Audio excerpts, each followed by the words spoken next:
Hello and welcome back to Heather Lane Adventures. It's kind of been a while since I've done a video, but I did want to share with you a recent experience that I had. I call it my staycation. I was literally about 2 miles from home, not even, but just needed, to get away and have some time to myself and get into nature. I do live the spirit of Heather Lane Adventures. Part of that is giving back in some way, whether it be to the community, the environment, historical preservation is in this case, or even yourself. And, my husband and I, we've often gone for bike rides and walks along the C O Canal, and I had noticed that they had, the C O Canal Trust had renovated and preserved some of the lockhouses that they used to use. It's a canal that runs along the Potomac River, for those of you who don't know. The idea was that it was going to go all the way to Ohio.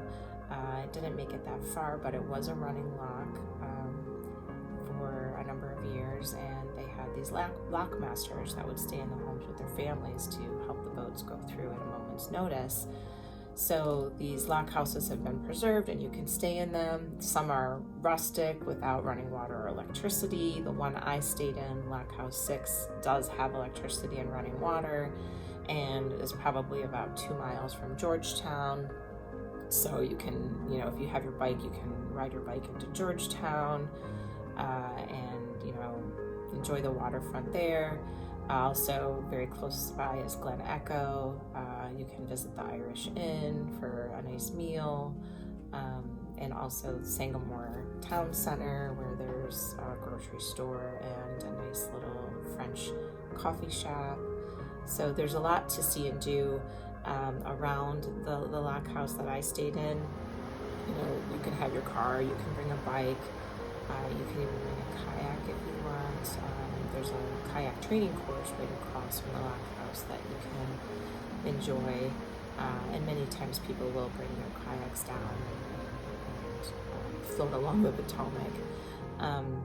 I personally just went for nice walks along the canal, getting into nature, enjoying some scenic views of the Potomac.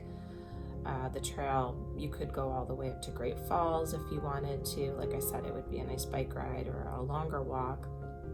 I didn't go that far, but I just wanted to really enjoy my time and kind of take leisurely strolls.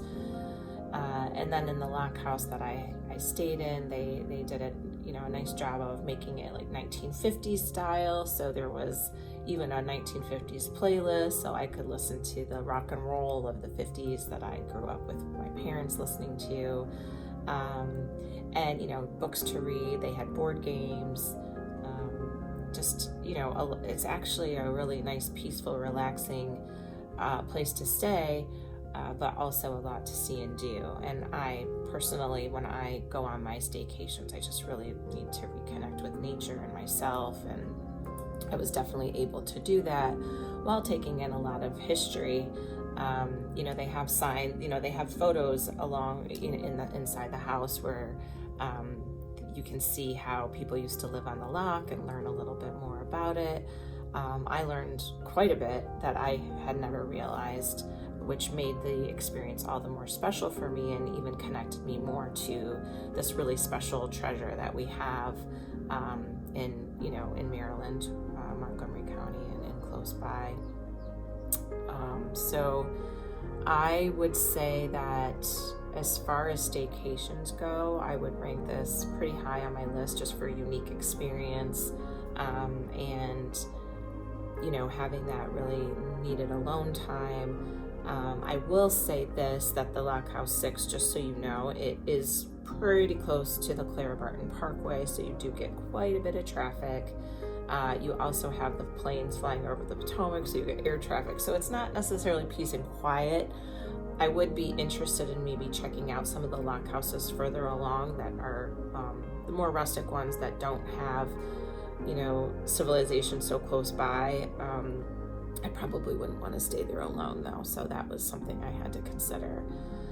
But anyway, happy to share more about my experience with you, and I really encourage you to check it out if you haven't, if you're close by, or if you're not close by, you know, don't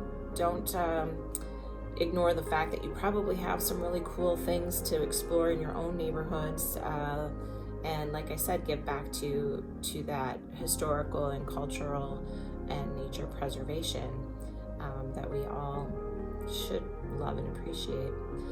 It is kind of spring here already in DC. The cherry blossoms are blooming, even though it's February. Nature's a bit confused. So I do hope that you get out and enjoy some of the lovely paths and hiking trails that the Washington, D.C. area has to offer. And until next time, I hope to see you around, and you know where to find me at heatherlaneadventures.com. You can subscribe to my YouTube channel. You can find me on Instagram and Facebook, or you can connect with me on my WordPress blog. So many ways to connect. Hope to hear from you soon. Take care.